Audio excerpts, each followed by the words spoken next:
Bismillahirrahmanirrahim. Assalamualaikum warahmatullahi wabarakatuh. Waalaikumsalam warahmatullahi wabarakatuh. Alhamdulillah wa syukurillah. Asyhadu an la ilaha illallah wahdahu la syarikalah wa asyhadu anna Muhammadan abduhu wa rasuluhu la nabiyya ba'da, amma ba'du. Yang terhormat Bapak Kepala SD Negeri 21 Bantul Ciri, yang terhormat Ibu Angkatan 9, Ibu Zulmiati SPD, yang menghormati Bapak dan Ibu Majelis Guru, Ustadz dan Ustazah yang hadir pada kesempatan siang hari ini, hadirin yang berbahagia. Dengan mengucapkan puji syukur kepada Allah Subhanahu wa Ta'ala, salawat dan salam kepada Nabi Muhammad SAW, acara diseminasi penerapan budaya positif di SDN 21 Gantung Ciri oleh CGP Angkatan 9 Ibu Zulmiati SPD. Hari ini Jumat tanggal 27 Oktober 2023, segera kita mulai. Mengawali acara, marilah sama-sama kita buka dengan membacakan Ummul Al-Quran Al-Fatihah.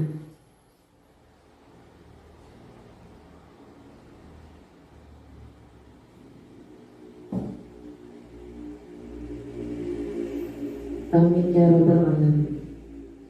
Baiklah Bapak Ibu yang kami hormati, acara yang pertama kita mintakan sambutan dari Bapak Kepala SD Negeri 21 Gantung Ciri kepada Bapak Nasril SPD.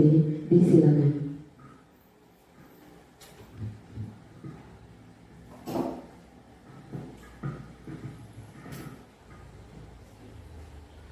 Bismillahirrahmanirrahim. Assalamualaikum warahmatullahi wabarakatuh. Waalaikumsalam warahmatullahi wabarakatuh.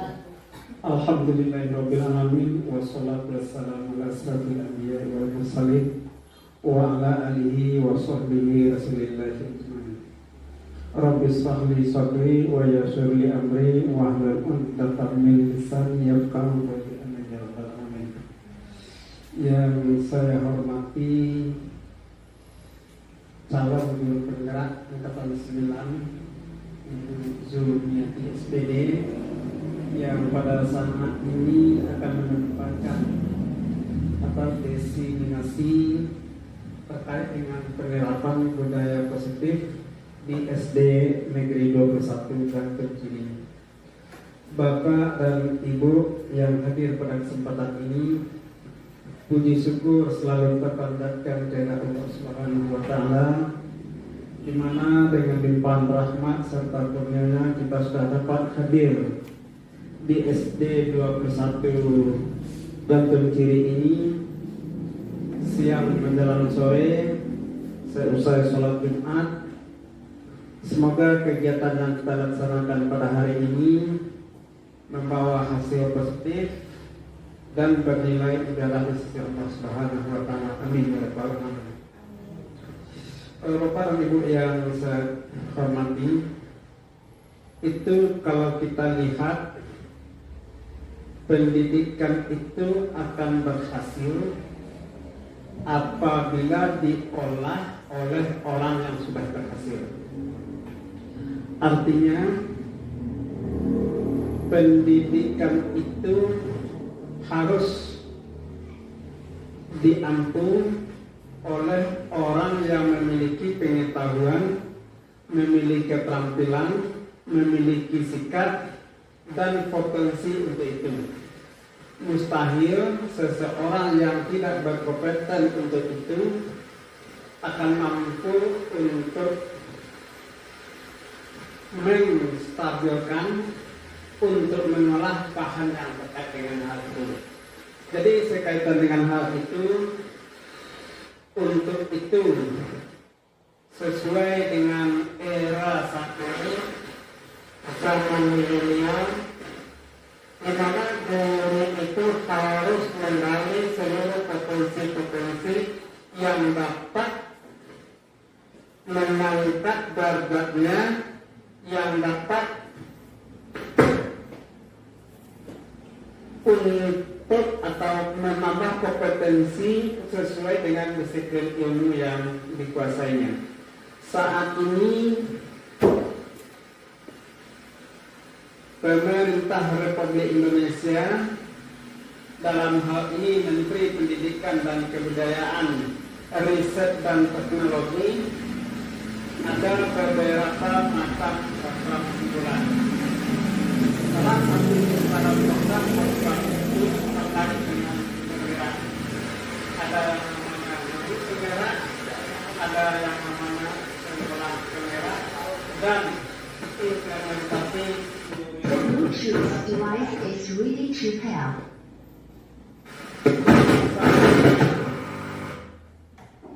Saat ini itu sudah bergulir calon guru penggerak angkatan 11. Mudah-mudahan kita bisa masuk bergabung untuk CGP angkatan 11 ini. Kemudian di samping itu sudah ada angkatan sebelumnya yang untuk saat ini akan melaksanakan desiminasi, yakni angkatan 9. Berarti angkatan 4, angkatan 6 itu sudah ada di Kabupaten Solok. Jadi CGP itu merupakan salah satu bentuk, salah satu kegiatan agar kita lebih mandiri, agar kita lebih memahami, dan agar kita lebih profesional di bidang kita, agar tujuan akhir proses pembelajaran itu berjalan secara baik, hasil terhadap peserta didik dapat dirasakannya sendiri. Hadirin yang saya hormati, pada saat ini akan diadakan desiminasi seminar yang pertama di sekolah kita ini, agar kegiatan ini memotivasi kita yang belum atau kita yang akan melangkah untuk mengikuti CGP angkatan 11. Nah, dengan adanya kegiatan ini merupakan langkah awal bagi kita untuk selalu mengikuti program unggulan dari pemerintah Republik Indonesia.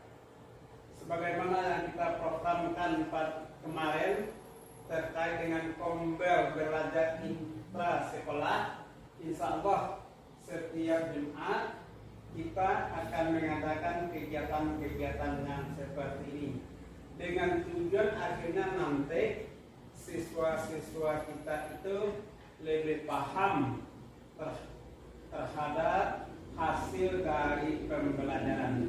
Barangkali Bapak Ibu tidak banyak yang bisa sampaikan, dan pada kegiatan ini mari sama-sama kita mengikuti, mencermati, dan memetik hasil yang bisa kita terapkan di sekolah kita ini. Demikian saja, pada maaf billahi taufiq wal hidayah. Assalamualaikum warahmatullahi wabarakatuh. Waalaikumsalam warahmatullahi wabarakatuh. Terima kasih kita ucapkan kepada Bapak Kepala SDB Kabupaten Tungsiri. Selanjutnya penyampaian materi yang akan disampaikan oleh Ibu CGP Angkatan 9, Ibu Zulmiati SPD. Kepada beliau dipersilakan. Bismillahirrahmanirrahim. Assalamualaikum warahmatullahi wabarakatuh. Waalaikumsalam warahmatullahi wabarakatuh. Alhamdulillahirabbil alamin. Wassalatu wassalamu ala asyrofil anbiya'i wal mursalin wa ala alihi wa ashabihi wasallam ajma'in. Yang terhormat Bapak Kepala SDB Kabupaten Tungsiri, seterusnya Bapak dan Ibu rekan sejawat yang telah meluangkan waktunya untuk hadir pada siang hari ini dalam rangka diseminasi penerapan budaya positif oleh saya sebagai calon guru penggerak angkatan 9. Pertama sekali, marilah kita sama-sama bersyukur Allah atas limpahan rahmat dan karunia. Kita masih diberi kesempatan untuk dapat sama-sama hadir di ruangan kita ini. Dan tak lupa pula bila kita kirimkan doa salam kepada junjungan kita Nabi besar Muhammad Sallallahu Alaihi Wasallam. Allahumma shalli ala Muhammad wa ala ali Muhammad. Baiklah, untuk menyingkat waktu, langsung saja kita mulai acara kita. Hari ini adalah diseminasi pendapat gaya positif, yaitu penyampaian tentang materi-materi yang telah saya terima, yang saya dapatkan selama mengikuti pelatihan guru penggerak lebih kurang 2 bulan ini. Dan kegiatan ini pun juga merupakan sebagai salah satu tugas aksi nyata modul 1.4 yang sedang saya jalani saat ini. Salam hidup.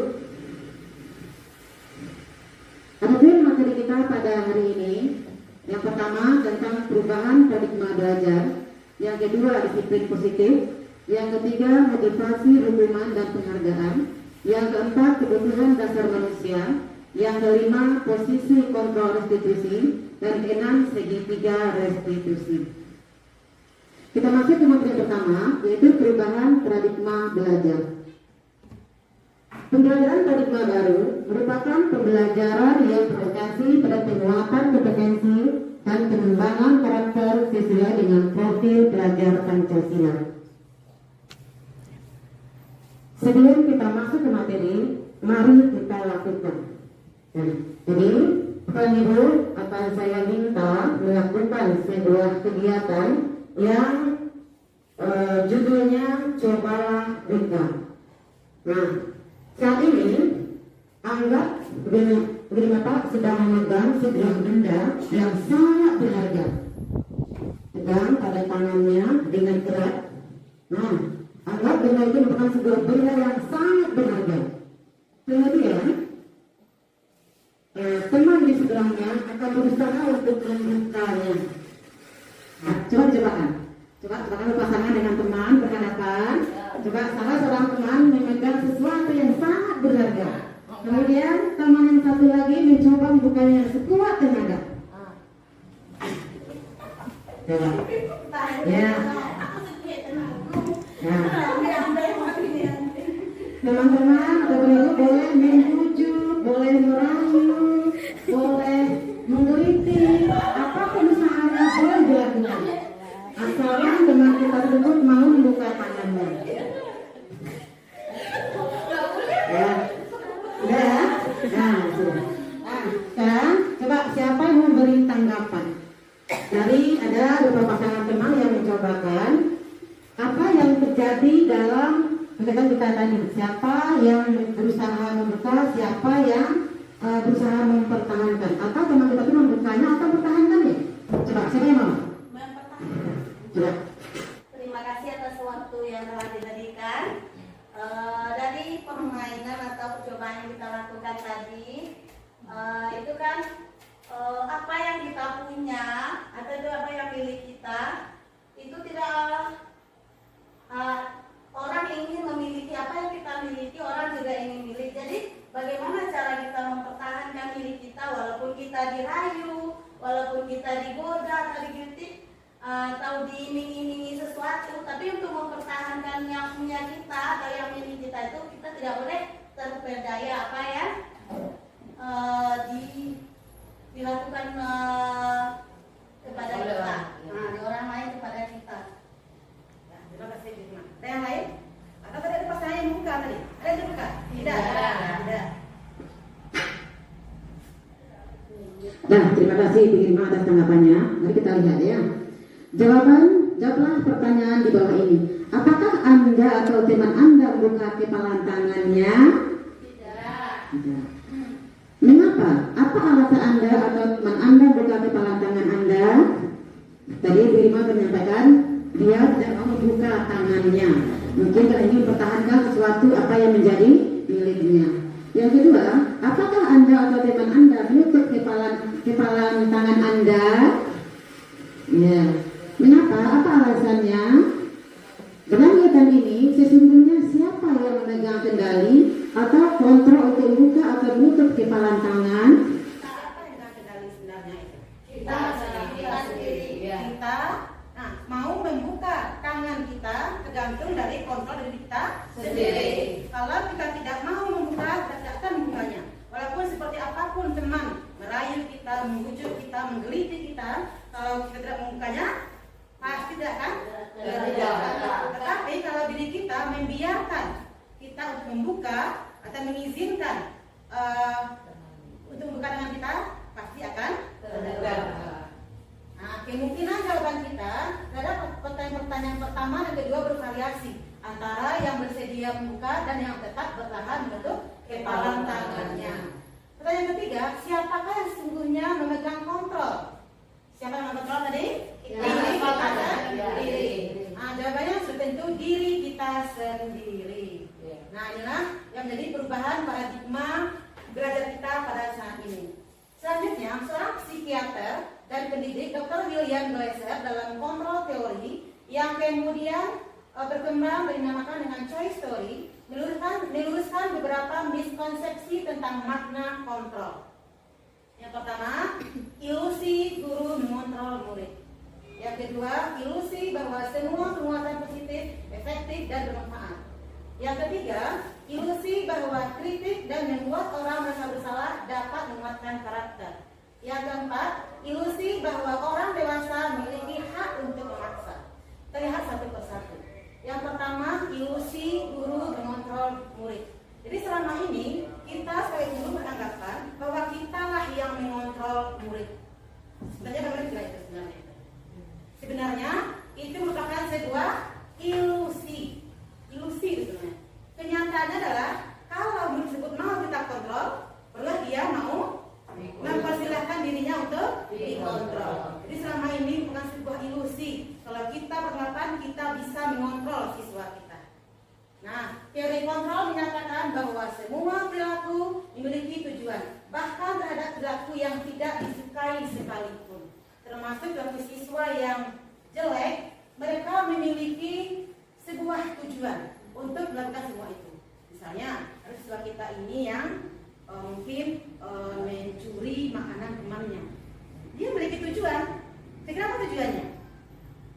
Mau coba merasakan Dia mungkin ingin mencoba masak makanannya. Semuanya. Yang kedua, ilusi bahwa semua penguatan positif, efektif, dan bermanfaat. Selama ini kita menganggap bahwa penguatan positif yang kita beri pada siswa kita merupakan sebagai kegiatan yang efektif dan bermanfaat. Namanya bukan sebuah ilusi. Penguatan positif atau wujudan adalah bentuk-bentuk kontrol. Segala usaha untuk mengayomi murid agar mengulangi suatu perilaku tertentu adalah suatu usaha untuk mengontrol murid tersebut. Dalam jangka waktu tertentu, kemungkinan akan menyadarinya dan mencoba untuk menolak usulan kita. Atau bisa jadi murid tersebut menjadi tergantung pada pendapat sang guru untuk berusaha. Jadi, sebagai merupakan ilusi bahwa penguatan positif, wujudan pada anak itu merupakan bukanlah sebuah kegiatan yang efektif atau bermanfaat. Selanjutnya, ilusi bahwa kritik dan membuat orang merasa bersalah dapat mengubah karakter. Mungkin selama ini kita mendapat bahwa kita membuat orang merasa bersalah merupakan sebuah kegiatan untuk membentuk diri tersebut menjadi lebih baik. Sebenarnya itu sebuah ilusi. Nah, sebenarnya menggunakan kritik dan rasa bersalah untuk mengontrol murid menuju pada identitas gagal, bukan sukses.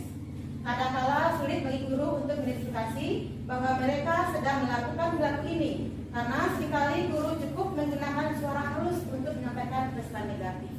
Jadi kita kadang menyampaikan sendiri kan? Yuran, cak, ya Jawa. Sebenarnya memuji atau mengawas sebenarnya itu. Sebenarnya itu kan buat mereka bersalah, gitu, sebenarnya kan? Ini sudah ilusi. Jadi kritikan dan membuat orang bersalah bukanlah menguatkan karakter seorang, justru akan menuju ke identitas gagal, bukan sukses.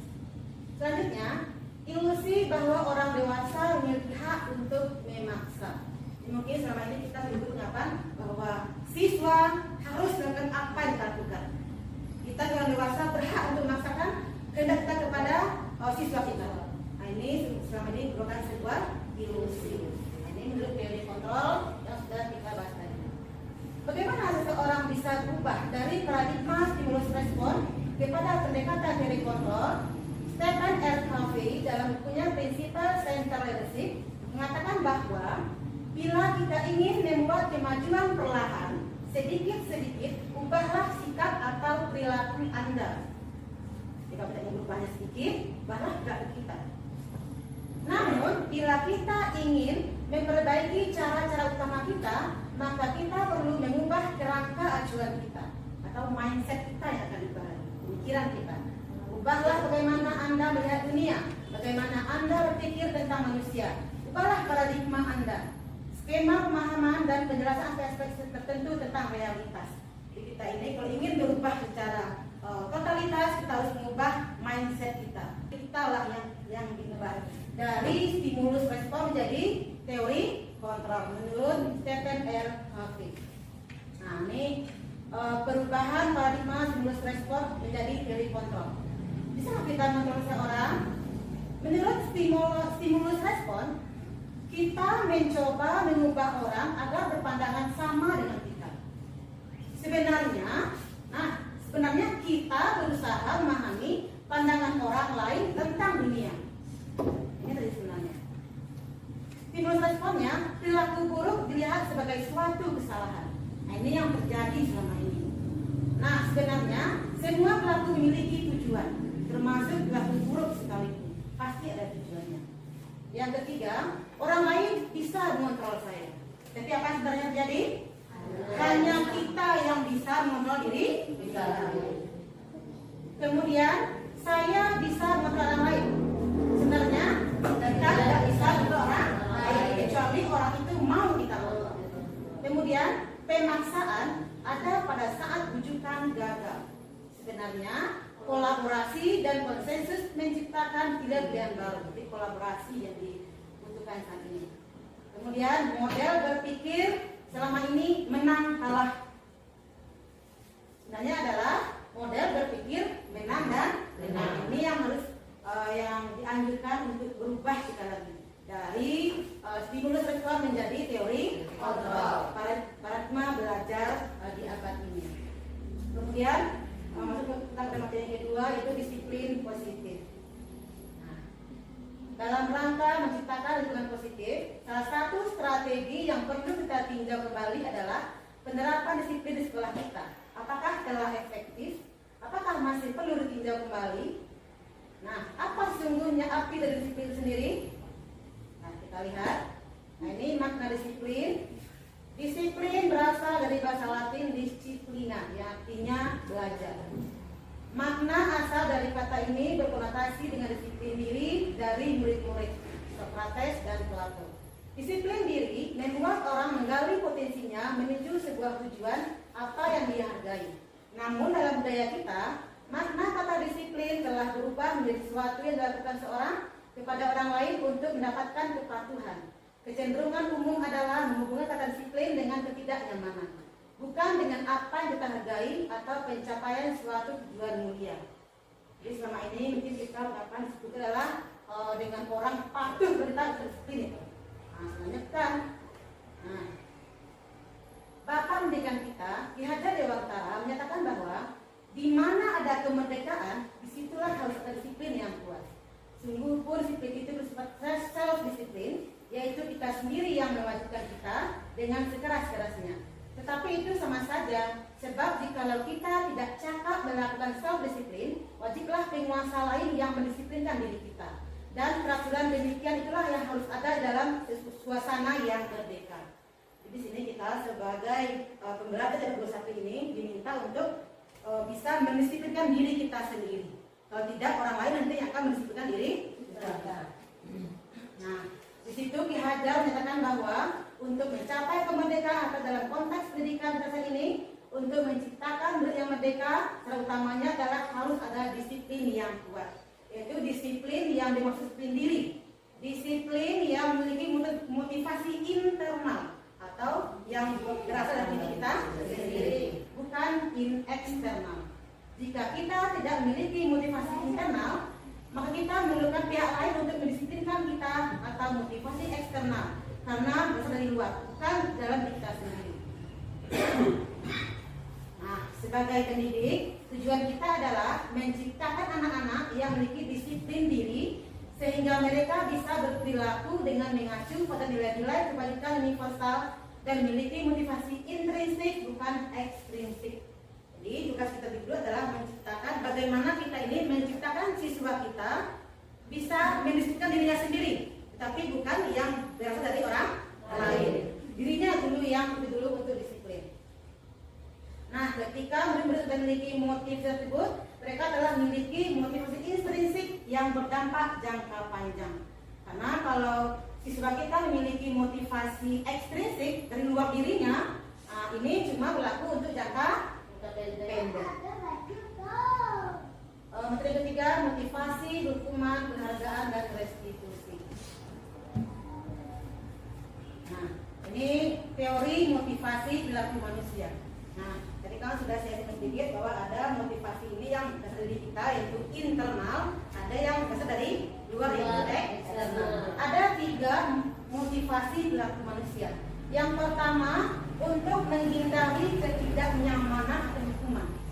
Nah, ini merupakan tingkatan motivasi paling rendah ini. Jadi, siswa melakukan sesuatu hanya untuk menghindari ketidaknyamanan, mungkin agar guru tidak marah, agar guru tidak jengkel, makanya dia melakukannya. Atau siswa membuat tugas karena tidak ingin dihukum oleh gurunya. Nah, itu motivasi eksternal, itu dari luar, karena ingin menghindari rasa tidak nyaman, dan ingin menghindari hukuman dari orang lain. Motivasi yang kedua, untuk mendapatkan imbalan dari orang lain atau institusi. Nah, mungkin selama ini siswa kita ya berperilaku mendapatkan imbalan, mendapatkan sesuatu. Kalau saya mendapatkan ini, nanti saya diberi hadiah oleh guru. Kalau saya hafal surat ini, saya bawa tidak bersalah. Ini termasuk motivasi eksternal dari luar. Dan yang bagus dalam motivasi ketiga, yaitu untuk menghargai diri sendiri, menjadi insan sesuai dengan harapan kita. Nah, inilah yang merupakan motivasi internal, yaitu motivasi yang berasal dari diri siswa. Karena tugas kita sebagai seorang guru, bagaimana kita menciptakan atau membuat siswa kita ini memiliki motivasi internal dari dirinya sendiri, yaitu menjadi untuk belajar, menjadi untuk membuat tugas dari dirinya, bukan karena takut dimarahi oleh guru, karena takut dapat hukuman dan lain sebagainya. Jadi motivasi internal, tujuan disiplin positif. Ini perbedaan hukuman dan sanksi atau konsekuensi. Mungkin selama ini ya kita ada memberikan hukuman pada siswa kita, atau kita ada memberikan konsekuensi. Kalau hukuman, sesuatu yang menyakitkan harus terjadi. Kalau sanksi atau konsekuensi, sesuatu harus terjadi. Kalau hukuman, membuat anak sakit untuk jangka waktu lama. Sedangkan kalau sanksi atau konsekuensi, membuat anak merasa tidak nyaman dalam jangka waktu pendek. Memang anaknya memang jengkel dan dekat, tapi waktunya cuma sebentar atau pendek.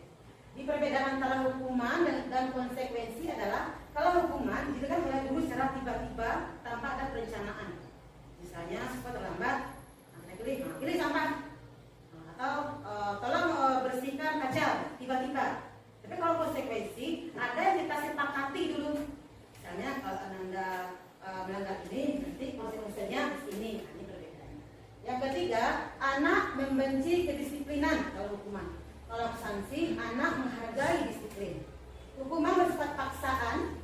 Kalau konsekuensi, stimulus tanggapan. Hukuman mendorong anak menyakiti diri sendiri. Kalau konsekuensi, mendorong anak agar mudah menyelesaikan diri. Hukuman konsep diri yang buruk. Kalau konsekuensi, konsep diri yang baik. Hukuman, anak belajar untuk menyembunyikan kesalahan. Sedangkan konsekuensi, anak belajar untuk mematuhi peraturan. Hukuman, marah, rasa bersalah, dipermalukan, merasa tak dihargai. Ini akan terjadi pada siswa kita kalau kita memberikan hukuman. Nah, kalau konsekuensi, kehilangan hak, dibuat tidak nyaman, diasingkan, tetapi waktunya cuma sementara. Nah, mari kita lihat tindakan guru. Dan ini merupakan hukuman atau konsekuensi. Jadi kan sudah kita buatkan ya, hukuman dilakukan secara tiba-tiba, dadakan, tanpa ada perencanaan, tanpa ada kesepakatan terlebih dahulu. Misalnya untuk yang nomor 1, mencatat 100 kali di dalam buku kalimat buku kalimat saya tidak akan terlambat lagi karena terlambat ke sekolah. Jadi ada siswa terlambat, kemudian guru memberi hukuman dengan diminta menulis dalam buku membuat kalimat saya tidak akan terlambat lagi.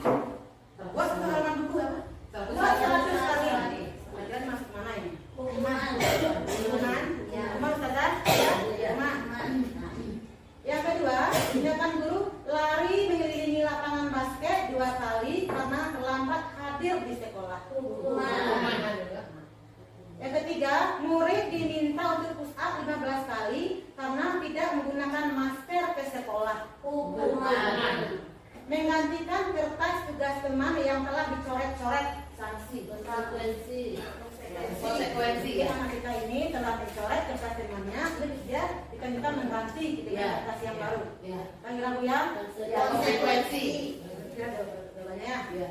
Kemudian membersihkan tumpahan air di meja tulis karena tersenggol pada saat belajar. Konsekuensi. Terakhir, meminta murid tidak mengenakan sepatu seharian di sekolah karena tidak mengenakan sepatu hitam. Hukuman. Sekian tadi di antara hukuman, antara konsekuensi, yang paling bagusnya adalah restitusi yang paling bagusnya. Kalau hukuman tidak bagus dengan buat anak merasa bisa lagi. Kalau konsekuensi juga masih kurang bagus. Tapi yang paling bagusnya adalah restitusi, yaitu proses menciptakan kondisi bagi murid untuk memperbaiki kesalahan mereka, sehingga mereka bisa kembali pada kelompok mereka dengan karakter yang lebih kuat. Restitusi juga merupakan proses kolaboratif yang mengajarkan murid untuk mencari solusi untuk masalah mereka dan membantu murid berpikir tentang orang seperti apa yang mereka inginkan dan bagaimana mereka harus memperlakukan orang lain. Ini yang seharusnya kita lakukan ya, pada pelajaran yang ke-21 ini. Ini nanti kita bahas pada materi yang ke-6. Nah, ini mengenai penghargaan. Selama ini kita sebagai guru sering berikan penghargaan kepada siswa kita. Nah, kalau kita lihat sebenarnya adalah penghargaan ini berpengaruh jangka pendek dan jangka panjang. Penghargaan ini efektif kalau kita menginginkan seseorang melakukan sesuatu yang diinginkan dalam jangka waktu pendek. Tapi kalau dalam jangka waktu panjang sudah tidak efektif lagi. Karena mungkin siswa kita ini hanya mau melakukan kalau kita beri penghargaan. Misalnya seorang siswa kita beri penghargaan kalau dia bisa menghafal ayat, misalnya 1 hari 5 ayat, dan kita beri dia penghargaan, beri kamu pensil, misalnya kan, mereka akan mau melakukannya kalau selalu diberi penghargaan. Tapi kalau pada itu dihentikan, apa kira-kira itu? Inilah yang salah dari mindset kita selama ini. Seharusnya kita terus memberikan penghargaan. Dan penghargaan termasuk motivasi eksternal bagi siswa kita dari luar, dari guru. Nah, namun kalau dari sekarang ini penghargaan kan mesti dilakukan, cuman kita coba perlahan-lahan. Kalau kita hentikan untuk secara langsung memang tidak bisa. Karena ini sudah berakar di daerah kita. Nah, seperti siswa diberi hadiah ketika menerima rapor penghargaan. Nah, ini mungkin agak sulit kita untuk merubahnya, tapi kita coba perlahan-lahan. Kita harus sekaligus. Selanjutnya, penghargaan tidak efektif karena penghargaan adalah suatu benda atau peristiwa yang diinginkan, yang dibuat dengan persyaratan. Kan? Nah, kalau kita mampu ini, kita beri hadiahnya ini, ada syaratnya. Ini sebenarnya tidak efektif karena termasuk motivasi eksternal, bukan internal. Penghargaan merusak hubungan. Nah, karena biasanya yang kita beri penghargaan adalah siswa yang berprestasi. Misalnya anak juara 1 beri hadiah buku. Sebenarnya dengan juara yang tidak juara, tapi mereka akan merasa bersedih, kecil hati, akan rusak hubungannya. Apalagi antara juara 1, 2, 3, mereka akan saling bersaing. Akan timbullah rasa iri, rasa ingin menyaingi teman mereka. Nah, jadi penghargaan bisa merusak hubungan. Kemudian penghargaan mematikan kreativitas. Nah, murid diminta berpikir mengenai hadiah atau penghargaan yang bisa mereka dapatkan bila berhasil dari sebuah puisi misalnya. Kreativitas kelompok ini menjadi berkurang di dibandingkan dengan yang tidak diberitahukan tentang hadiah yang bisa mereka terima. Jadi kalau sudah kita beritahukan, kalau kamu merasa fisik, nanti beri hadiah. Dibandingkan dengan siswa yang tidak beritahu, apa yang kira-kira itu? Mana yang lebih semangat mengerjakannya? Yang tidak tahu apa hadiah. Nah iya, jadi penghargaan sebenarnya bisa mematikan kreativitas. Karena kita jadi kurang kreatif jadinya. Mereka hanya mengharapkan penghargaan. Penghargaan sebenarnya menghukum. Penghargaan menghukum mereka yang tidak mendapatkan penghargaan. Kalau bagi mereka yang penghargaan itu iya kan, mereka merasa senang.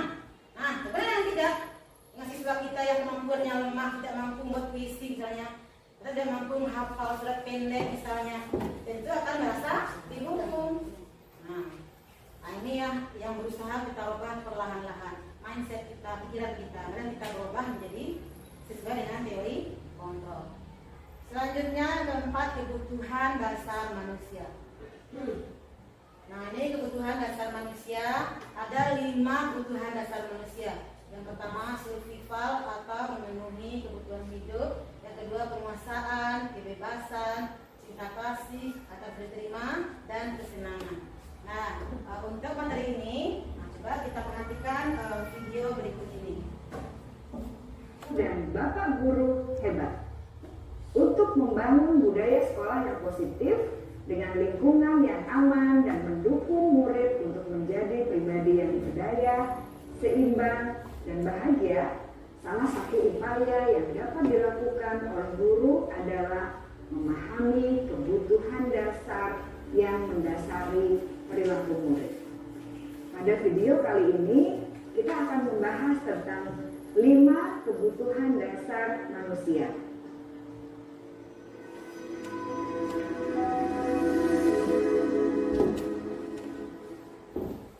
Ki Hajar Dewantara dalam salah satu kutipannya menyatakan, kita ambil contoh perbandingannya dengan hidup tumbuh-tumbuhan. Seorang petani dalam hakikatnya sama kewajibannya dengan seorang pendidik yang menanam padi misalnya. Hanya dapat menuntun tumbuhnya padi. Ia dapat memperbaiki kondisi tanah, memelihara tanaman padi, memberi pupuk dan air, membasmi ulat-ulat atau jamur-jamur yang mengganggu hidup tanaman padi, dan lain sebagainya. Ketika guru memahami kebutuhan apa yang mendasari perilaku murid, dan guru berusaha menuntun dan mendukung murid dalam memenuhi kebutuhannya secara positif, pada hakikatnya guru tersebut ibarat seorang petani yang sedang berusaha memahami kebutuhan masing-masing tanaman. Dan ia berusaha memenuhi kebutuhan tanaman tersebut agar dapat tumbuh dengan subur dan maksimal.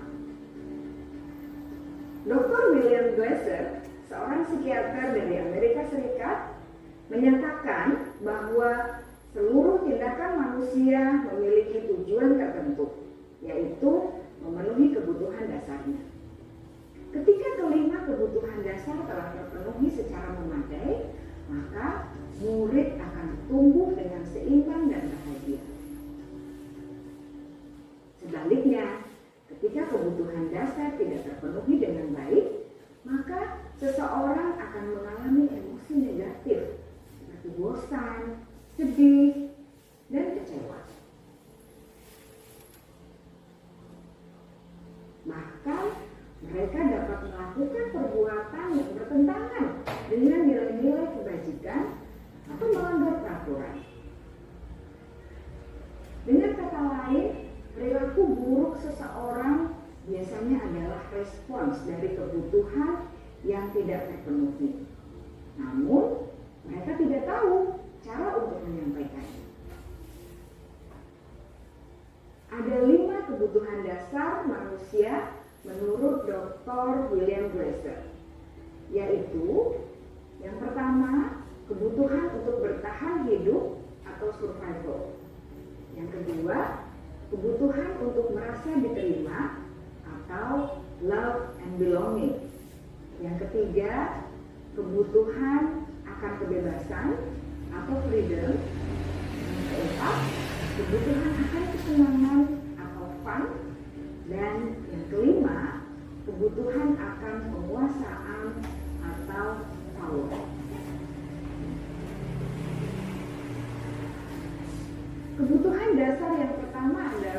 kebutuhan yang bersifat fisiologis untuk bertahan hidup atau survival.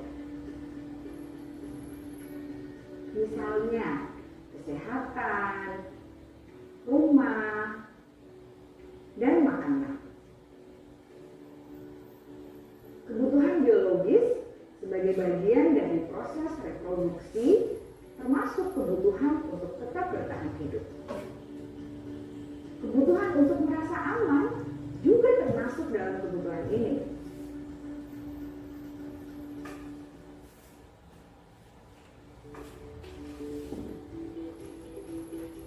Agar murid dapat belajar dengan baik, kebutuhan mereka akan merasa aman, pangan, sandang, dan papan harus terpenuhi.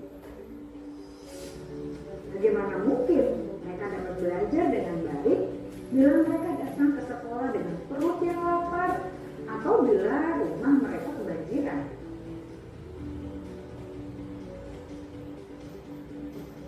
Setelah kita mengetahui kebutuhan pertama yang sebagian besar bersifat fisiologis, mari kita lihat kebutuhan kedua sampai kelima yang semuanya berhubungan dengan psikologis. Mari kita lihat kebutuhan yang kedua, yaitu kebutuhan akan perasaan diterima oleh kelompok atau komunitasnya, atau kebutuhan love and belonging. Kebutuhan ini meliputi keinginan untuk tetap terhubung dengan orang lain seperti teman, keluarga, teman kerja, dan kelompok di mana kita tergabung. Setiap murid ingin menjadi bagian yang berharga dari kelas dan juga sekolah. Mereka juga ingin diterima oleh orang lain dan kelompoknya. Bahkan murid yang terlihat paling cuek pun jauh di dasar hatinya masih ingin merasa diterima. Sebagai guru seharusnya kita dapat menerima murid kita apa adanya, sesuai dengan kodratnya. Karena setiap murid adalah unik. Mereka memiliki kekuatannya masing-masing, sehingga guru seharusnya bisa menciptakan kesempatan untuk murid berkolaborasi dan memiliki ikatan emosi satu sama lain. Murid-murid yang memiliki kebutuhan yang besar untuk merasa diterima, biasanya mereka belajar karena suka pada gurunya, dan mereka juga suka bekerja dalam kelompok. Kebutuhan yang ketiga adalah kebutuhan akan kebebasan atau kebutuhan membuat pilihan. Murid harus diberi kesempatan untuk membuat pilihan dan bertanggung jawab atas pilihan yang mereka telah ambil. Memberi mereka kebebasan bukan berarti membiarkan mereka melakukan apa saja yang mereka mau, melainkan lebih memberi mereka kesempatan untuk membuat pilihan, mengenalkan pendapat mereka dengan percaya diri, dan memberi mereka kesempatan untuk mencoba hal-hal yang baru. Pembelajaran dengan metode yang beragam dan menarik juga akan memenuhi kebutuhan murid tentang kebebasan ini. Pembelajaran berdiferensiasi, di mana guru menyediakan beberapa jenis tugas yang bisa dipilih oleh murid sesuai minat mereka, sangat baik untuk mengembangkan murid menjadi lebih mandiri dan memiliki motivasi internal. Karena kebutuhan akan kebebasan pada dasarnya adalah kebutuhan untuk mandiri, memiliki otonomi, memiliki pilihan, dan mampu mengendalikan arah hidupnya sendiri.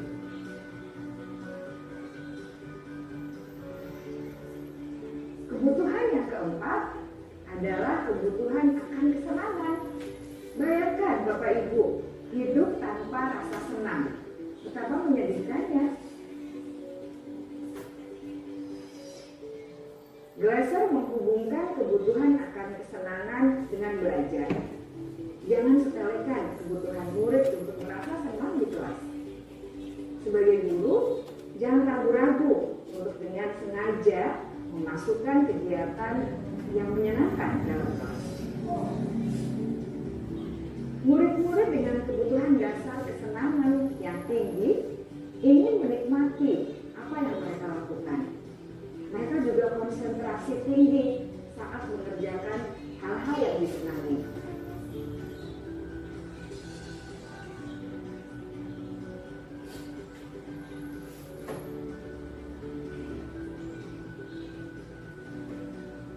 Kebutuhan yang kelima adalah kebutuhan akan penguasaan. Setiap murid memiliki kebutuhan untuk merasa kompeten, menjadi terampil, diakui pencapaian dan keterampilannya, didengarkan, bisa membuat dampak dan pengaruh, dan memiliki rasa harga diri. Mereka sebaiknya diberi kesempatan untuk membuat keputusan tentang hal-hal yang penting dalam hidupnya dan tidak merasa dikontrol oleh sistem sekolah. Pada murid yang telah menginjak usia remaja, seringkali mereka merasa tidak memegang kendali atas kehidupannya sendiri, karena guru kerap kali berpengaruh dalam mengambil keputusan. Murid-murid yang memiliki kebutuhan dasar akan penguasaan yang tinggi biasanya selalu ingin menjadi pemimpin. Mereka juga suka mengamati sebelum mencoba hal-hal yang baru. Mereka juga perfeksionis dan merasa kecewa bila melakukan kesalahan.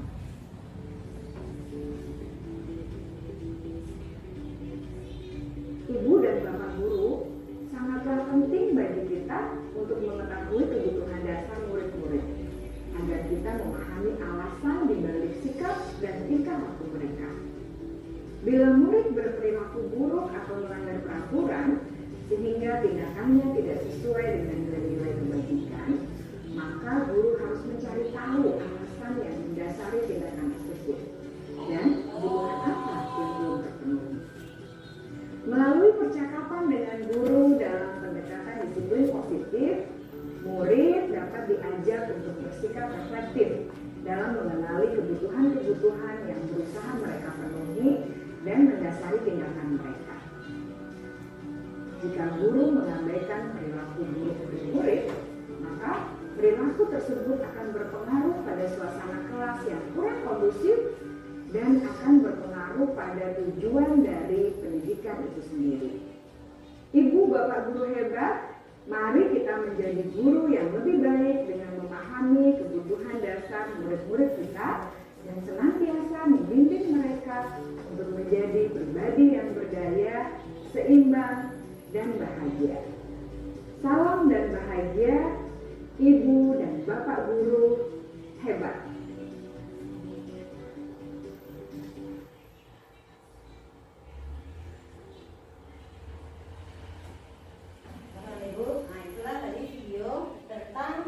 Kebutuhan hidup manusia. Sebagai seorang guru, kita harus memahami kebutuhan dari anak kita. Nah, kita memiliki permasalahan. Nah, pasti ada alasannya. Mungkin ada di antara salah satu kebutuhan hidup ini yang tidak terpenuhi. Mungkin siswa kita ada yang mencuri misalnya, atau siswa yang berbuat seenaknya. Mungkin mereka ada sudah terpenuhi. Mungkin ingin mencari perhatian kita. Inilah tugas kita ke depannya lagi. Yaitu mencari tahu kebutuhan dasar dari murid kita. Kalau ada siswa yang bermasalah, mungkin ada salah satu dari 5 kebutuhan ini yang tidak terpenuhi. Mungkin kebutuhan penguasaannya atau kebutuhan dari kebebasannya, mungkin terlalu mengekang dia, makanya dia memberontak.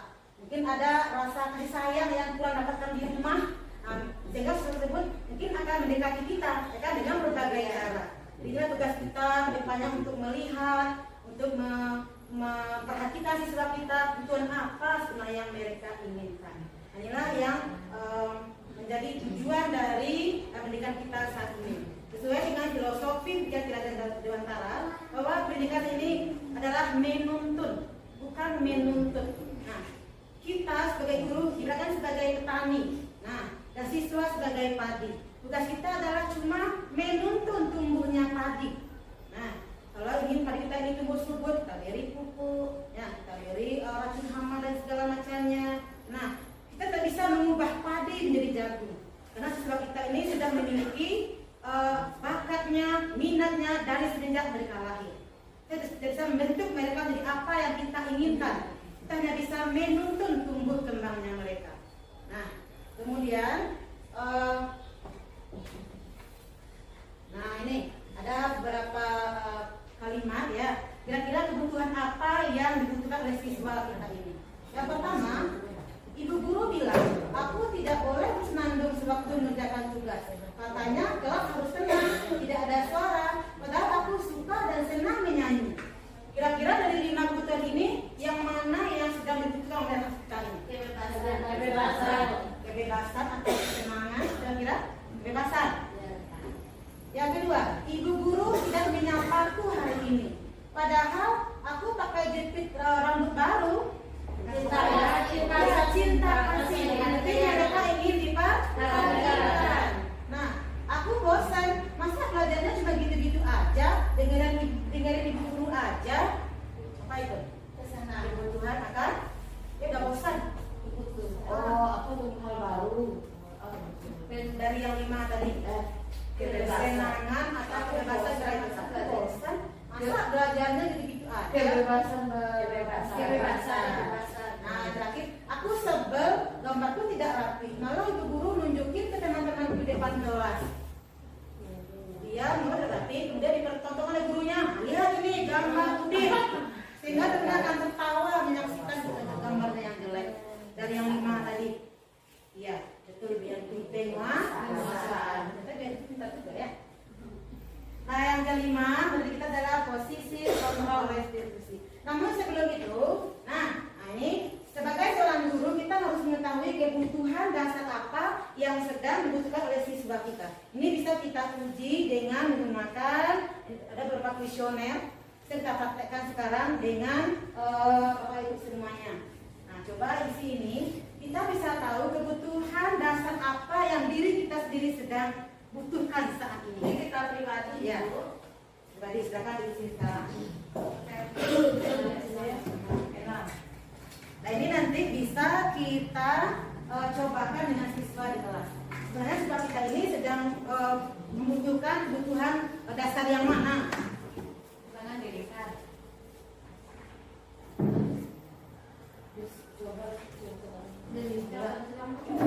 Silang aja Bu.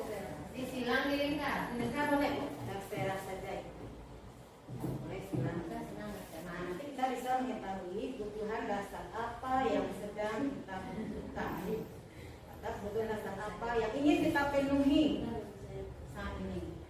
Setelah kita mengisi kuesioner ini, kita bisa melihat di manakah atau kebutuhan apakah yang sedang ingin kita penuhi saat ini. Nah, untuk rentangan nomor 1 sampai nomor 10, ini merupakan kebutuhan cinta kasih atau rasa diterima.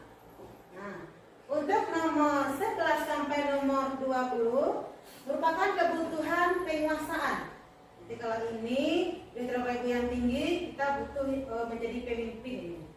Kemudian untuk nomor apa lagi 2 sampai 30 merupakan kebutuhan kebebasan. Dan yang terakhir kesenangan. Nah, kira-kira dari 4 kebutuhan psikologis yang sedang kita cari dengan ini, mana yang paling tinggi kepada Ibu? Coba Ustazah yang tinggi. Nomor 1 betul Ustazah tadi sedang butuh cinta kasih sayang. Sudah sudah suaminya lebih kasih sayang.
jadi ini bisa kita coba pada siswa kita untuk mengetahui kebutuhan apa yang sedang ingin dipenuhi oleh siswa tersebut. Nah, kita bisa melihat ketika kita punya masalah, pasti ada itu. Ada beberapa, mungkin ada satu kebutuhan dari 5 yang tidak terpenuhi. Mungkin untuk siswa misalnya suka mencuri, misalnya kan, suka mencuri jajan di warung atau mencuri makanan temannya. Mungkin kebutuhan dasarnya tentang apa yang pertama mungkin kebutuhan yang pertama itu kebutuhan yang pertama yang social survival atau bertahan hidupnya yang kurang, mungkin di rumahnya agak apa namanya ini mungkin mereka ada yang kekurangan mungkin ada bidang ekonomi sehingga untuk saja harus berebut dengan saudara yang lain. Mungkin karena di rumah mereka kurang akan kebutuhan yang pertama survival atau hidup, makanya mereka di sekolah mungkin mencuri ya, atau suka minta makan teman atau suka memaksa teman untuk memberi dia yang malak bahasa kitanya. Jadi kita bisa melihat setiap siswa yang punya masalah pasti ada kebutuhan hidupnya yang tidak terpenuhi. Inilah tugas kita ke depannya sebagai seorang guru. Nah, jangan kita sesuka hatinya saja memarahi siswa. Termasuk siswa yang terlambat, mungkin ada alasannya dia terlambat. Nah, mungkin dia ketiduran. Kenapa dia ketiduran? Nah, mungkin kemarin malam orang tuanya dia masuk rumah sakit mungkin. Kita harus menyelidiki dulu sebelum kita memberikan hukuman sanksi kepada siswa kita. Nah, selanjutnya 5 posisi kontrol. Sebagai seorang guru ada 5 posisi kontrol kita. Kita nanti bisa lihat di mana posisi kita. 5 posisi kontrol kita sebagai seorang guru. Salam bahagia Ibu dan Bapak Guru hebat. Dalam penerapan disiplin positif restitusi, salah satu program yang dikembangkan adalah 5 posisi kontrol. 5 posisi kontrol dalam restitusi adalah proses perjalanan seorang pendidik agar dapat mengenali dirinya. Pada video kali ini, kita akan membahas tentang 5 posisi kontrol yang dikembangkan oleh Diane Dawson dan contoh penerapannya.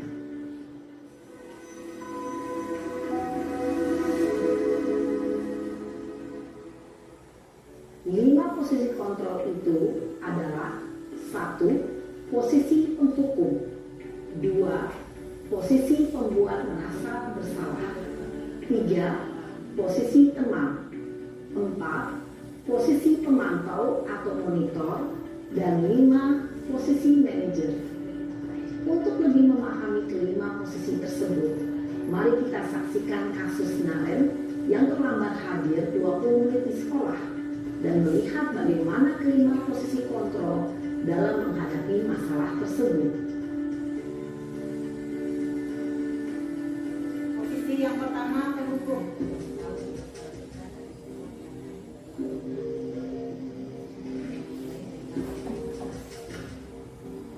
Ini guru piket ya di SMP. Naren,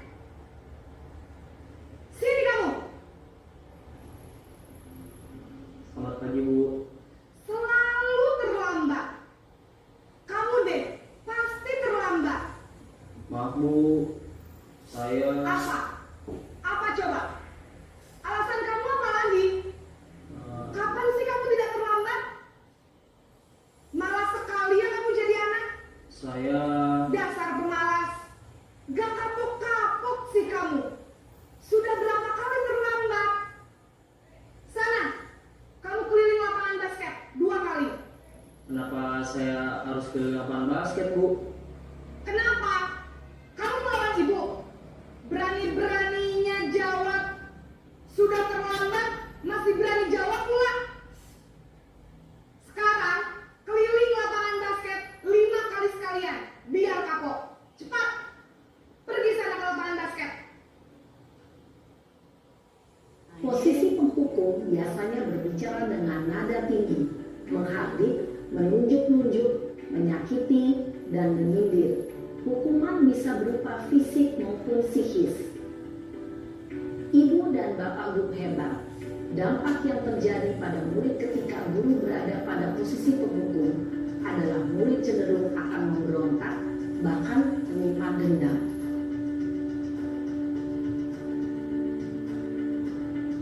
Ini versi kedua, membuat merasa bersalah.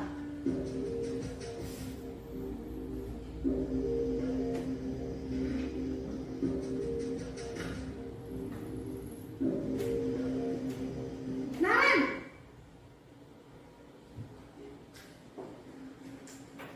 Selamat pagi Bu. Naren, kamu kenapa terlambat lagi, nak? Ya Tuhan, Naren, kamu senang ya bikin ibu susah ya?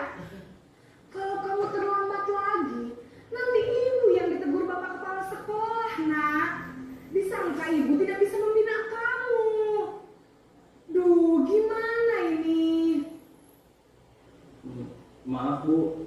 Duh, Gusti Naren, kamu suka ya kalau ibu ditegur bapak kepala sekolah?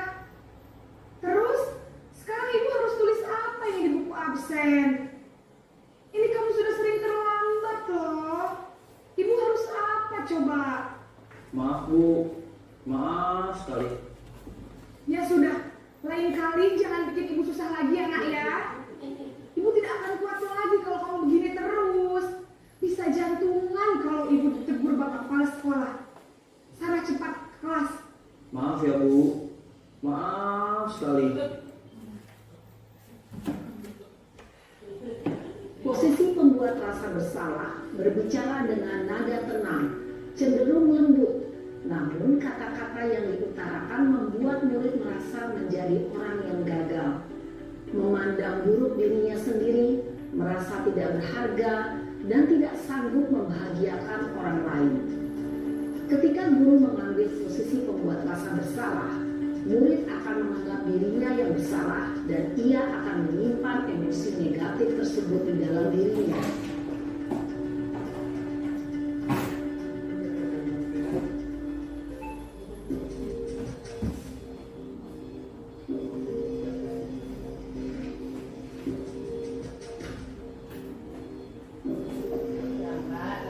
Naren,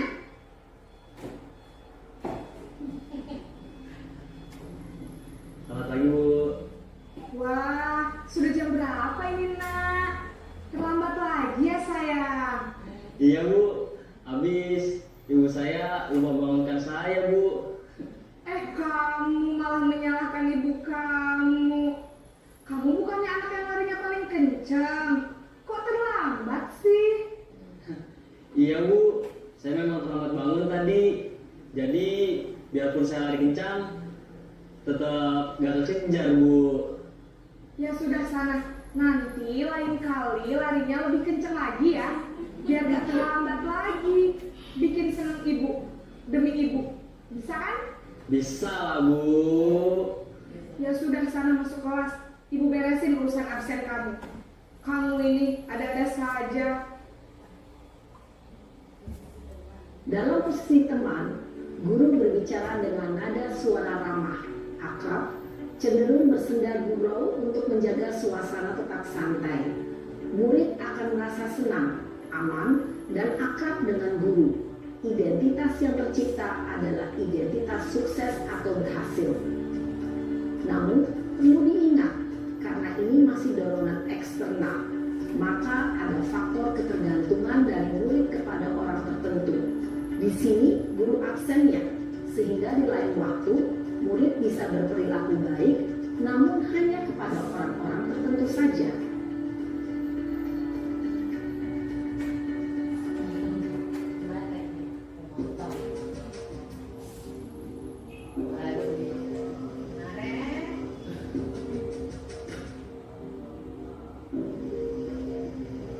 Naren,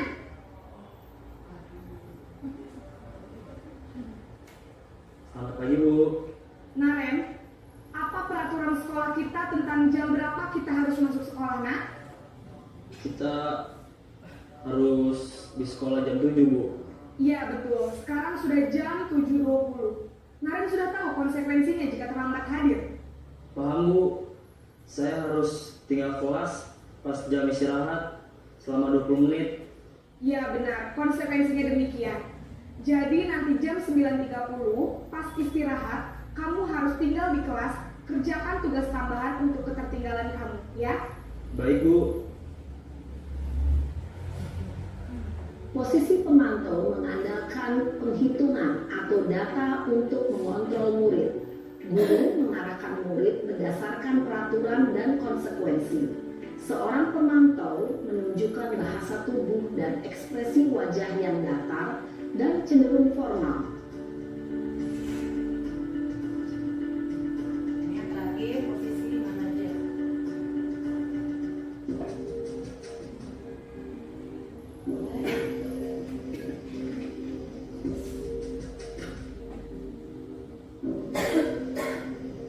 Naren!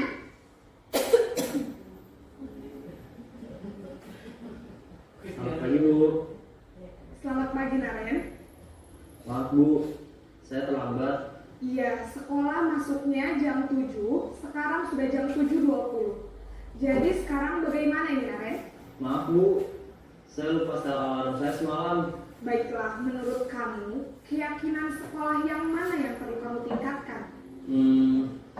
Menghargai diri sendiri dan orang lain mungkin ya, Bu. Setuju. Jadi, apakah Naren meyakini prinsip saling menghormati tersebut? Iya, Bu.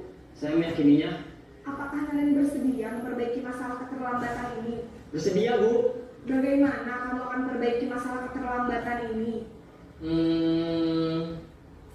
Saya akan coba untuk tidak lupa menyetel alarm saya, Bu. Baik, kalau Naren lupa menyetel alarm di rumah, ada orang yang kira-kira bisa bantu mengingatkan tidak? Ada, Bu. Kakak saya, Kak Emma. Ada lagi selain Kak Emma? Selain Kak Emma, ada ibu saya. Baik, jadi yang mengingatkan Naren adalah Kak Emma dan ibu kamu ya? Kira-kira akan mulai setel alarm kapan nih, Naren? Setelah pulang sekolah, akan segera saya lakukan. Baik, jadi Naren akan setel alarm untuk bangun besok pagi dan akan diingatkan oleh kakak dan ibunda Naren ya. Ada lagi yang mungkin perlu dilakukan, Naren, agar tidak terlambat bangun lagi? Tidak ada, Bu. Baik, Naren, terima kasih untuk kerjasama kamu. Sekarang kamu perlu kembali ke kelas untuk belajar. Baik, Bu. Terima kasih.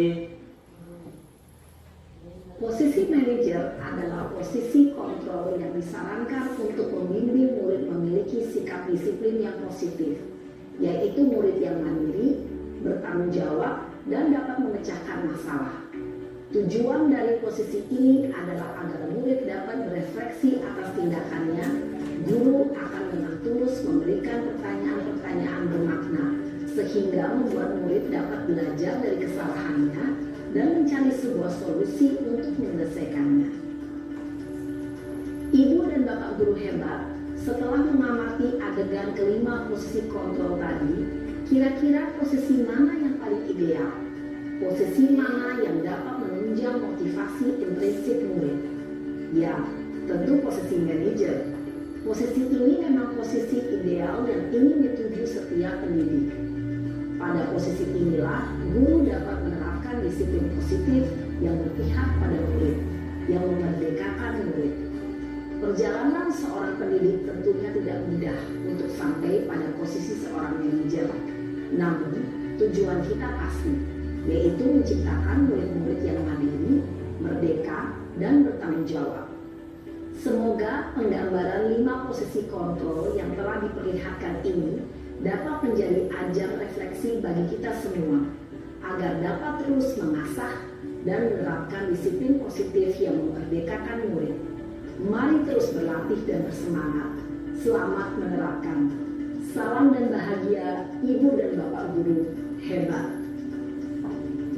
Ada 5 posisi kontrol, di antaranya ada peng hukum dari yang pertama ya, posisi peng hukum. Nah, pada posisi peng hukum, nah ini, guru berbuat menghardik, menunjuk-nunjuk, menyakiti dan menyindir. Nah, guru berkata, kalau kamu tidak melakukannya, awas ya, rasakan ya. Nah, hasilnya murid akan memberontak dan menyalahkan orang lain, dan murid juga bisa berbohong. Nah, kaitannya dengan dunia berkualitas atau budaya positif, murid meletakkan guru di luar dunia berkualitas. Ketika murid kita bukanlah dunia yang baik, dunia yang patut untuk mereka tiru.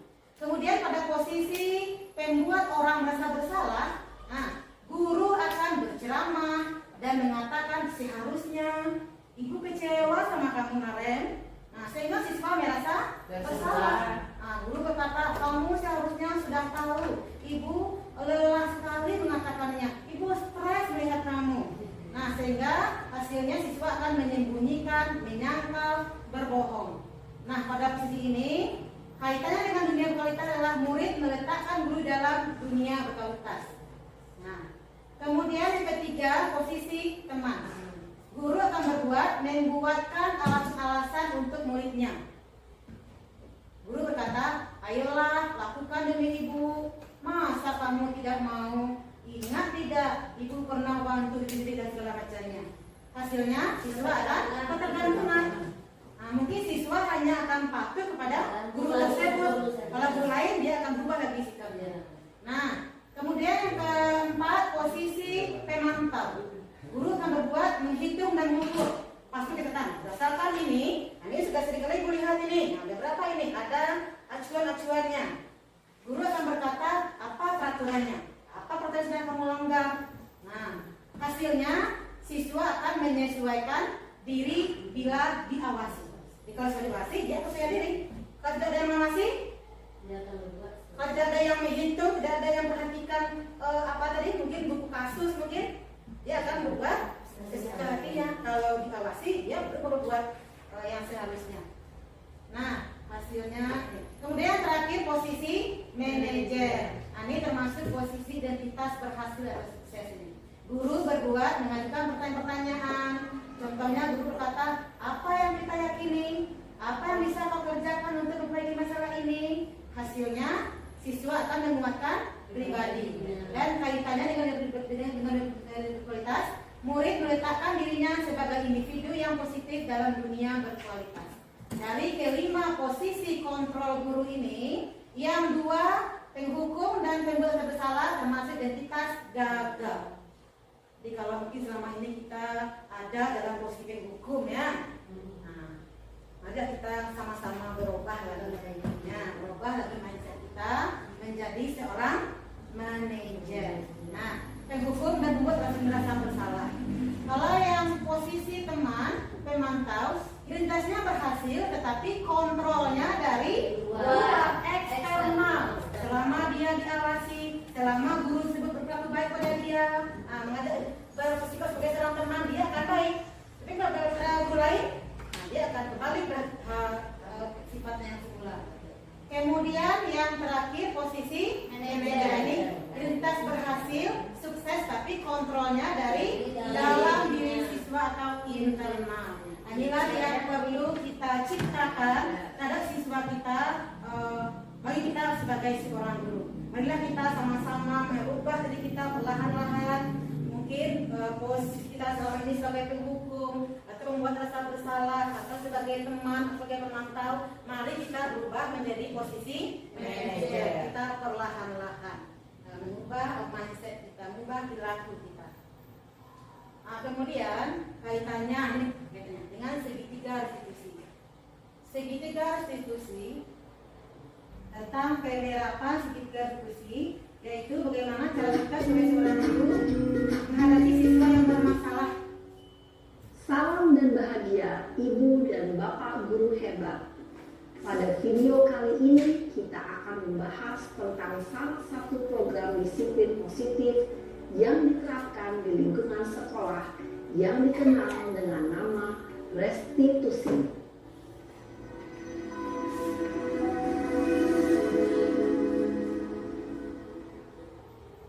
Restitusi dikembangkan oleh pakar pendidikan Diane Gosson, berlandaskan pada teori kontrol Dr. William Glasser.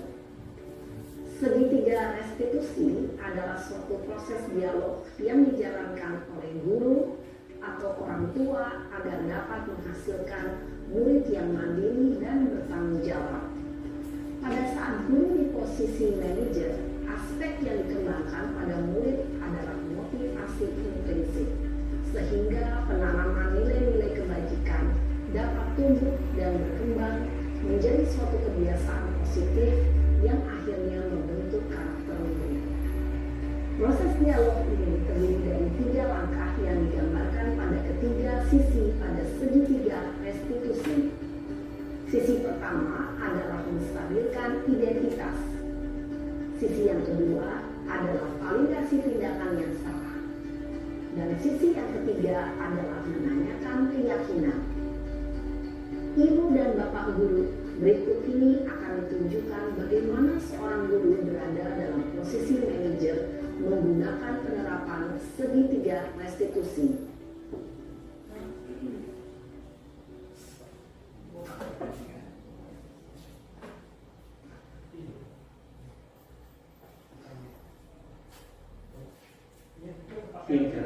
Siapa?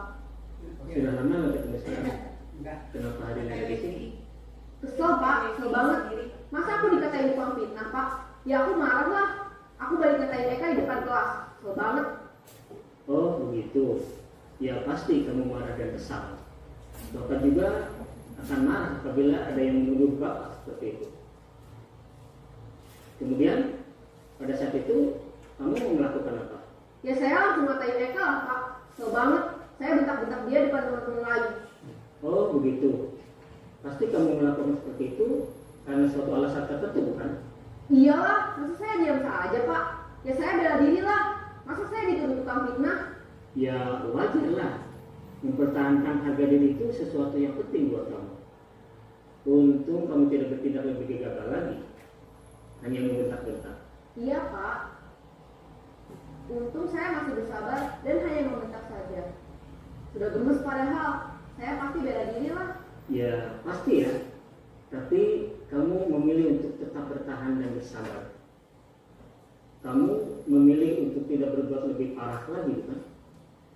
Iya. Nah, sekarang coba kita lihat lagi tindakan kamu yang bentak-bentak Eka di kelas. Tindakan kamu itu kira-kira sesuai dengan keyakinan kelas atau prinsip kamu tidak? Enggak lah Pak. Capek Pak jadi pemarah. Jadi keyakinan atau prinsip mana yang kurang sesuai dengan keinginan kamu? Ya, saya sebenarnya sangat menghargai orang lain. Mungkin saat itu saya menjadi emosi, jadi tidak menunjukkan sikap itu. Kamu meyakini tidak? Menghargai orang lain itu penting buat kamu. Yakinlah Pak. Iya, setuju. Kita harus saling menghargai. Namun, ada juga keyakinan yang kita sepakati yang perlu kita jalankan apabila kita sedang marah, bukan? Ya, saya bisa lebih proaktif, mulai dengan diri sendiri. Saya bisa jadi lebih bersabar, mengambil waktu jeda untuk berpikir mau apa selanjutnya. Kira-kira kamu bersedia memperbaiki masalah ini tidak? Bersedia Pak. Kalau kamu memperbaiki masalah ini, kamu akan menjadi orang seperti apa? Saya akan menjadi orang yang bertanggung jawab kali ya Pak. Dan senantiasa proaktif. Iya, menurut kamu bagaimana rasanya menjadi orang seperti itu? Ya nyaman lah, bangga bisa bersabar dan menahan diri. Baiklah kalau begitu. Yuk kita pikirkan bagaimana memperbaiki masalah ini.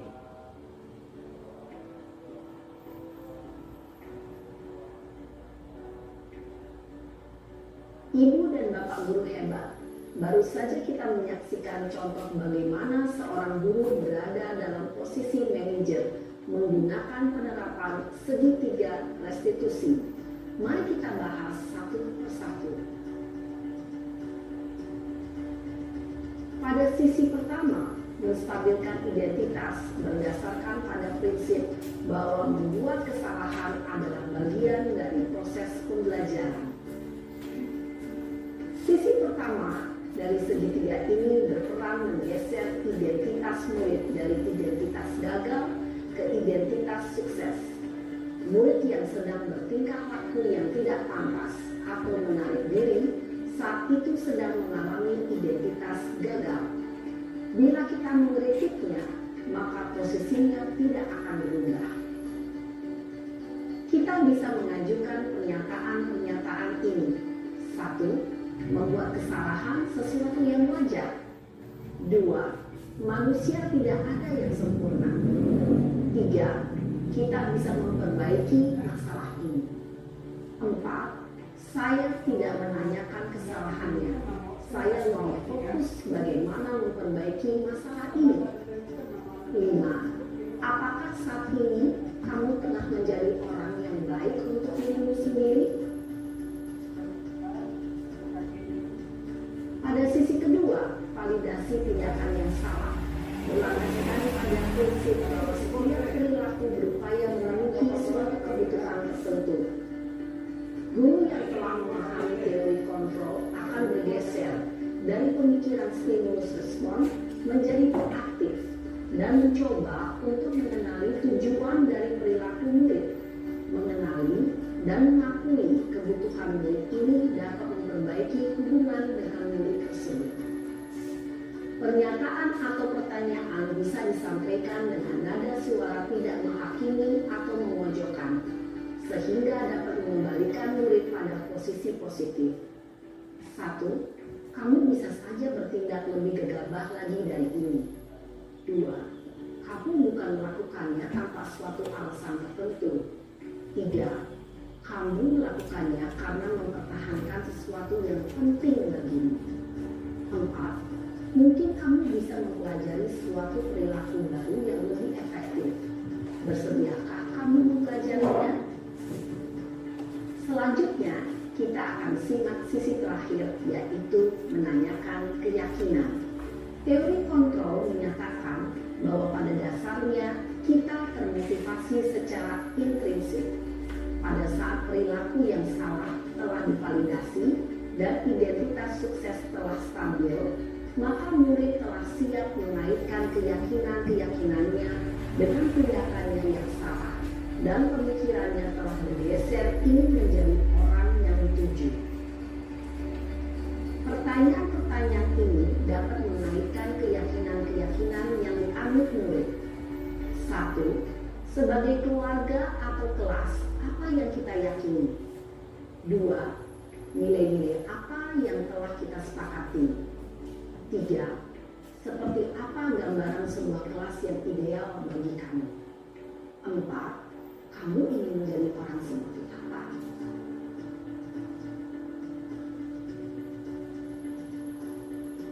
Dalam menerapkan segitiga restitusi, perlu diperhatikan beberapa hal, yaitu 1. Perilaku yang salah perlu dikaitkan dengan nilai-nilai atau keyakinan-keyakinan yang telah disepakati atau dituju.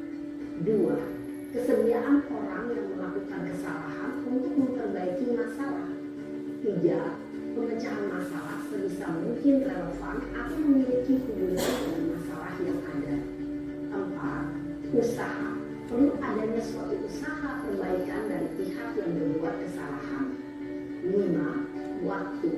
Perlu didedikasikan waktu dari pihak yang berbuat kesalahan.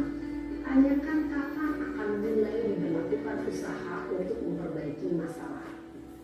Dengan memahami struktur penerapan segitiga restitusi, diharapkan guru dapat menerapkan posisinya sebagai manajer dengan mengajukan pertanyaan-pertanyaan bermakna yang dapat membuat murid menjadi lebih percaya diri, bertanggung jawab, dan mandiri.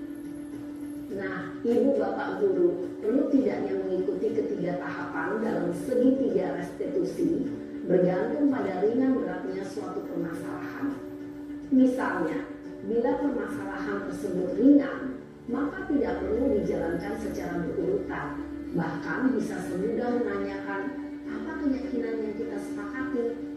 Dengan menjalankan segitiga restitusi, dengan mengajukan pertanyaan-pertanyaan bermakna, diharapkan murid menjadi lebih kuat secara pribadi, dapat membuka wawasan murid agar dapat menyelesaikan permasalahannya sendiri, semakin percaya diri, mandiri, dan merdeka. Salam dan bahagia, ibu bapak guru hebat.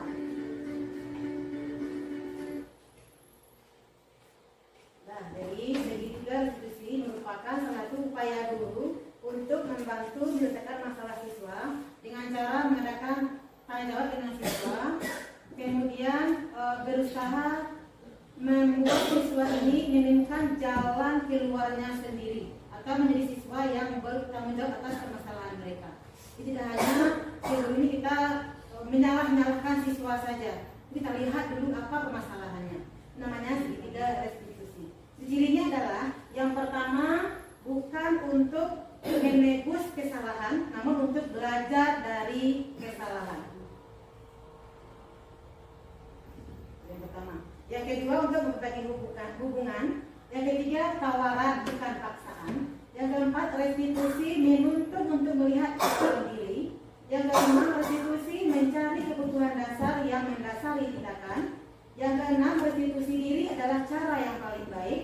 Yang ketujuh restitusi fokus pada karakter bukan tindakan. Yang kedelapan restitusi fokus pada solusi. Yang kesembilan restitusi mengembalikan murid yang berbuat salah pada kelompoknya. Ini ciri-ciri dari restitusi atau segitiga restitusi. Nah ini dia. Ada 3 tahapannya. Yang pertama tadi adalah menstabilkan identitas.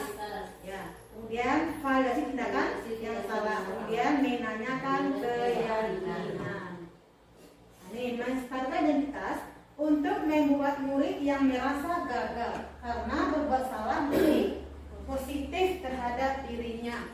Guru berkata, berbuat salah itu hal yang manusiawi, atau tidak ada manusia yang sempurna. Bapak Ibu juga pernah berbuat salah. Nah, kita pasti bisa menyelesaikan masalah ini. Jadi kita menstabilkan kembali dirinya yang sedang bersalah. Artinya kita kembalikan lagi semangatnya agar dia tidak terlalu down, tidak jatuh. Nah, ini bertahap menstabilkan identitas. Jadi kita seolah membenarkan kesalahan mereka, tapi nanti ada tindakan positif yang akan mereka pertanggungjawabkan. Nah, ini pada tahap validasi tindakan yang salah, yaitu membantu murid mengenali kebutuhan yang ingin dipenuhinya ketika melakukan kesalahan. Pada dasarnya setiap tindakan manusia tujuannya adalah memenuhi dari kebutuhan dasar yang 5 tadi, yaitu penguasaan, kebebasan, diterima, kesenangan, dan bertahan hidup. Nah, guru berkata, kamu bisa saja kan melakukan hal yang lebih buruk, tapi kamu tidak melakukannya. Kamu pasti punya alasan mengapa melakukannya. Apa yang penting bagi kamu? Jadi kita mencari tahu apa alasan mereka berbuat seperti itu. Ini namanya tahapnya validasi tindakan yang salah. Dan yang terakhir baru menanyakan keyakinan. Nah, ini keyakinan kelas mana? Jadi sebelum ini sudah ada membuat keyakinan kelas atau kesepakatan di kelas dulu. Nah, baru kita bisa menanyakan ini. Nah, pada tahap ini murid melihat kesalahannya dihubungkan dengan nilai-nilai kebajikan yang diyakininya, mendasari manusia interaksi dengan orang lain. Guru berkata, apa nilai yang kita percaya di kelas dan sekolah kita? Atau nilai-nilai kesepakatan kelas mana yang telah kamu langgar? Nah, jadi sebelumnya kita harus membentuk dulu atau menyusun dulu kesepakatan di kelas. Nah, ini bisa kita lakukan biasanya di awal tahun ajaran atau di awal semester. Jadi Pak Ibu, bagi kita yang selama ini belum membuat kesepakatan kelas, mari kita ciptakan dulu, kita susun dulu kesepakatan atau keyakinan kelas dengan siswa, bukan peraturan kelas. Kalau selama ini kita mengenal yang namanya peraturan kelas. Apa bedanya? Kalau peraturan kelas tercipta dari guru atau ada orang lain yang membuat aturan, atasan, guru. Nah, kita sebagai murid hanya mematuhi apa yang telah ada. Tapi kalau kesepakatan kelas atau keyakinan kelas, kita menyusun bersama-sama dengan siswa. Kita udah kesepakatan.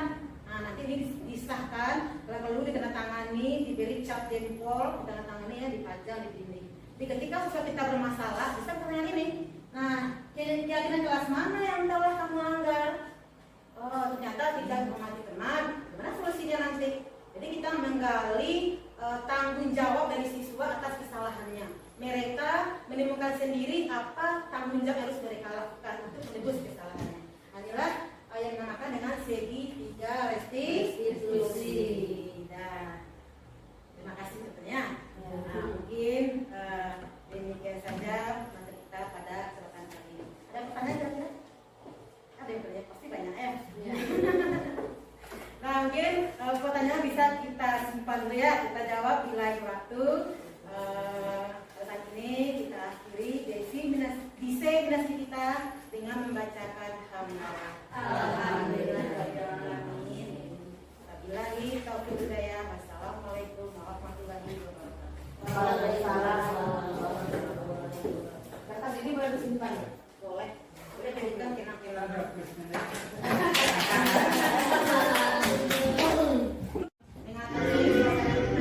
Jenuh ya. Mari kita lakukan ice breaking. Nah, terheboh 2019. Mari semua kita berdiri. Nah, jangan gerakannya bersama-sama. Pengejaran bagi kita.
kita bisa praktekkan dalam kegiatan kita sehari-hari.